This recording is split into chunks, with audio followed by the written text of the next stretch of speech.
కొన్నిసార్లు జీవితం అంతే, టఫ్ టైం కొన్నిసార్లు నడుస్తుంది. ఎవరి బాధ వారు పడాల్సిందే, ఎవరి బాధ వారు ఫీల్ అవ్వాల్సిందే. జీవితం కొన్నిసార్లు ఎంత భయానకంగా ఉంటుందంటే మా బాధను మరొకళ్ళు ఎవరో పంచుకోలేరు.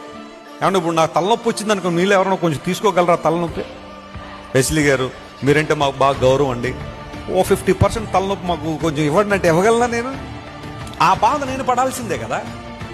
ఎవరికైనా నొప్పి వస్తే ఎవరు నొప్పి వాడు భరించాల్సిందే. ప్రక్క నుండి ఒకవేళ ఉపశమనంగా మాట్లాడేవాళ్ళు ఉండొచ్చు, జండు బాములు రాయొచ్చు, లేకపోతే టాబ్లెట్లు ఇచ్చేవాళ్ళు ఉండొచ్చు, కానీ ఇనీషియల్గా ఆ సమస్య, ఆ బాధ ఆ పర్టికులర్ పర్సనే ఫీల్ అవ్వాలి. ఈ రాత్రి ఎలా గడుస్తుందన్న భయం కొన్నిసార్లు వచ్చేయచ్చు.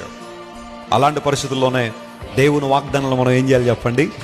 దేవుడు యాకోబు వాగ్దానం, యాకోబు మంచితనాన్ని బట్టి దేవుడు ఆ పని చేయలేదు, లేదంటే యాకోబు సకల పరిశుద్ధుడిని ఆ పని చేయలేదు, కానీ దేవుడు అనుకున్నాడు గనుక నేను నిన్ను విడువక ఈ వాగ్దానాలు నీ జీవితంలో నెరవేరుస్తాను వాగ్దానం చేశాడు గనుక యాకోబుని దేవుడు బలపరిచి నిలబెట్టాడు. ప్రభునందు ప్రియ దేవుని బిడ్డ, ఈ లోకంలో బహుశా నీతో వాగ్దానాలు చేసిన వాళ్ళు చాలా మంది నేను విడిచి వెళ్ళిపోయి ఉండొచ్చు, లేదా కొన్ని కారణాలు బట్టి వారిని దూరం అయిపోయి ఉండొచ్చు.